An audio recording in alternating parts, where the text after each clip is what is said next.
Hey, Calvin Tilokee here. If your hotel social feed looks exactly like every other luxury property out there, that's not a branding strategy. That's a camouflage problem. The hospitality industry has quietly developed a creativity crisis, and the brands paying the price are the ones still treating polished sameness as a competitive advantage. Today, we're getting into why hotel social content has become so repetitive, why the average customer now scrolls past 1,000+ pieces of content daily, and why that changes everything for your marketing. In today's episode, I'm speaking directly to hotel marketers, social media managers, and hospitality leaders who want their content to actually drive awareness, consideration, and bookings. You'll walk away with 4 specific shifts you can apply right now to move your brand from emotionally flat and forgettable to story-driven and distinctive. Plus, a real campaign example that generated over 50,000 reach and 500+ website visits in 2 weeks despite serious pushback. I'm Calvin Tilokee, and this is Socially Awkward. Hotel marketing has a creativity problem, and honestly, I think most hotels know it. The biggest mistake I see right now, especially in the lifestyle and luxury space, is that everyone's playing it safe, which means everyone's posting the same content. The same moody cocktail shot, the same woman in a robe, the same elevator button close up with a caption about escaping reality or an oasis. And the problem is, if everyone looks luxurious in the exact same way, nobody stands out anymore. Today, I want to talk about why hotel marketing has become so repetitive, why safe content is actually risky, and what hotels need to understand if they want people to stop scrolling and actually pay attention. So for us to be successful, think about how much content people consume every single day. Depending on what study you look at, the average person sees somewhere between 1,000 to 1,400 pieces of content daily. Reels, TikToks, Instagram posts, story ads, thumbnails, everything. Which mean your hotel is not just competing against the hotel across the street. You're competing against literally everything on someone's phone. You're competing against creators, sports highlights, memes, celebrity gossip, travel influencers, breaking news. And in that environment, boring content dies instantly. That's why the first few seconds matter so much. It's why Instagram is focusing on watch time now as a key metric for your content, because we need to capture attention. Your brain is constantly filtering content. The second something feels familiar or repetitive, people are going to scroll past it automatically. I can scroll through 5 different luxury hotel Instagram accounts and honestly forget which one I'm looking at, not knowing what city I'm in, not knowing what the brand is, because it's all visual. All the visual language is identical. I want you to do this. Close your eyes and picture a luxury hotel's Instagram feed. I guarantee you can already see it without us doing anything else. A martini being held perfectly in soft lighting, a perfectly made bed, a close-up of linen sheets, a hand touching an elevator button, a blurry lobby shot, a caption that says something like escaping reality, urban oasis, where luxury meets serenity. It's all become a formula. Here's the thing, that style used to work. 15 years ago, high-quality photography alone differentiated you.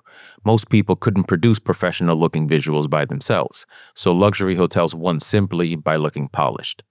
But now, everyone has a great camera in their pocket. The baseline quality standard has completely changed, and it's leveled the playing field. So if everyone can create beautiful content, beauty alone is no longer enough to stand out. Hey, real quick before we continue. If you're a hotel owner or GM who's been told you need social media, but every agency you've tried just doesn't get hospitality, we hear that a lot. At Revpar Media, we're not a generic marketing agency. We come from hotel operations. We understand Revpar, we understand ownership, and we build campaigns around what actually converts for your property.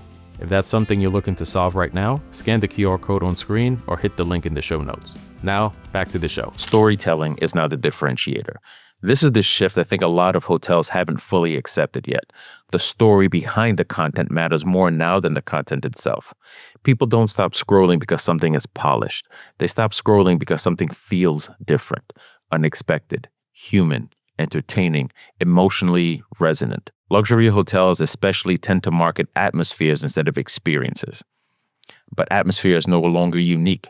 Story is unique. We work with a client, a luxury hotel, in a major city that we created a partnership with an influencer. This influencer was more of a energetic TikTok style type of person. And being that this was a luxury hotel, that's typically they go for all the things I just described. Moody, atmosphere, but not really making anything with a connection. After doing some digging on their hotel demographics, we realized that the demographic shifted even more female than we originally thought. It went from somewhere around 60% female to over 73% female. Majority of this audience was millennial women. So we partnered with an influencer that created these energetic TikToks about doing fun things, fashion, partying, living in the city, all these types of things. So she created a reel for us with her and a friend getting ready in the hotel room using the Pitbull song, Meet Me at the Hotel Room.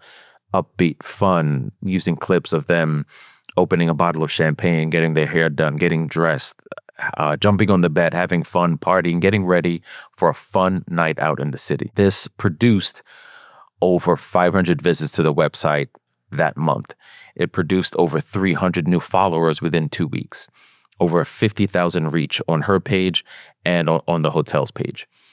This was met with resistance by the hotel despite all the success, because we want to stay in this cookie cutter box of what we think luxury is. But the reason that piece of content worked is because it was emotional. It created a hook. It created a relatability. I don't care how fancy you think your hotel is. People are coming there to have an experience. And in a city like New York, young women like that are coming on a Friday, Saturday night to go out and explore the city, to have fun, to go out and have drinks, party, dance, see a show. We gave them an insight as to what they could do using our hotel as a backdrop, using our hotel as a piece of their overall New York City experience. And this is the type of connection that you want to build. The reason that did so well is because it kind of pulled this veil back, this facade that we've put up in front of luxury hotels, as if people don't go there to have a good time. And hospitality is one of the most emotional industries in the world. We are creating human connections at every step. That's the whole point of this industry. Luxury or hospitality, period, when done well, it creates moments, it creates memories. It's what we preach to our operations team, our front desk team, our housekeepers, is, connecting with the guest, creating those moments. But somehow we've forgotten that on the marketing side. Hospitality is one of the most emotional industries in the world, but somehow a lot of our marketing has become emotionally flat. And in my opinion, I think hotels have become afraid to take creative risks because luxury branding traditionally meant being polished, controlled, aspirational. But here's the thing.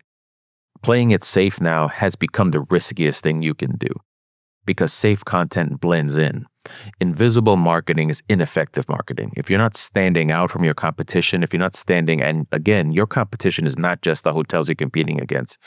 Your competition is everything that goes through someone's feed on a daily basis, on any platform, whether that's Instagram, Facebook, TikTok. And if you're someone like myself or a majority of people who are active on multiple platforms in a day, think about how much content that is. That's what you're competing against. So playing it safe, being moody, and how we used to do content for luxury hotels 15 years ago is simply not going to work. And it's the riskiest thing you can do now. No one remembers the hotel that posted the same reel template as everyone else. The hotels winning right now are the ones with some personality, a point of view, humor, originality, confidence. They're willing to create content that might not appeal to everyone, because content that appeals to everyone usually excites no one. And this isn't just about likes or aesthetics. Attention drives awareness. Awareness drives consideration. Consideration drives bookings. If your content doesn't create memorability, you're forcing your sales strategy to rely entirely on pricing, location, or brand affiliation. But we've got to capture awareness first.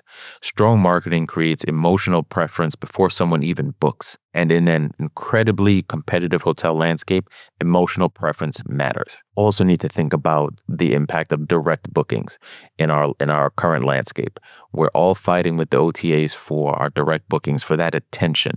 The reason people have gravitated towards Yelp, Google reviews, most importantly, TripAdvisor in the hotel space, is because they're looking for the authentic feel of your hotel. They want the authentic experience.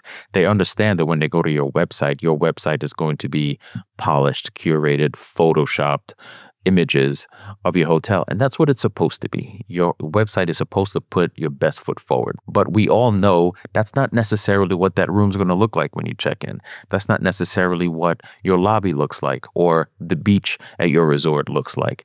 The reason people gravitate to these review sites is because they want a real picture. They want an authentic picture of what the hotel looks like. And you have the ability to do that on your social media pages.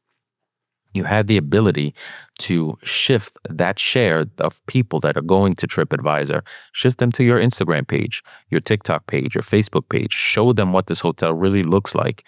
Then you have your links directly there that can go directly to your website, saving yourself commission dollars. So if I were advising hotels right now, here's 4 things I would focus on. First, stop copying your competitors. If your inspiration board is entirely other hotels, you're already limiting yourself creatively. Number 2, inject personality. Luxury does not have to mean robotic. Number 3, prioritize your concepts over aesthetics. Don't ask, is this visually pretty? Ask, would this make someone stop scrolling? Number 4, embrace human stories. This is one of the biggest ones for me. We're in hospitality. We're all about human connection, and we all have stories within our building and with the guests that come to our building every single day. Your hotel is filled with stories every single day. Most brands are completely ignoring them. And lastly, I'll give you an extra one. Be willing to experiment. Some content should fail. That's part of finding something original. So in closing, hotel marketing doesn't need more of the polished sameness. It needs courage. Because the brands that stand out over the next 5 years are not going to be the ones with the prettiest photos. They're going to be the ones people actually remember. And people remember how you made them feel, not how many close-up shots of linen sheets you posted, or how many martini glasses you posted, or how many moody shots of a rooftop or a view you posted. They're going to remember what that made them feel like when they scroll past your page.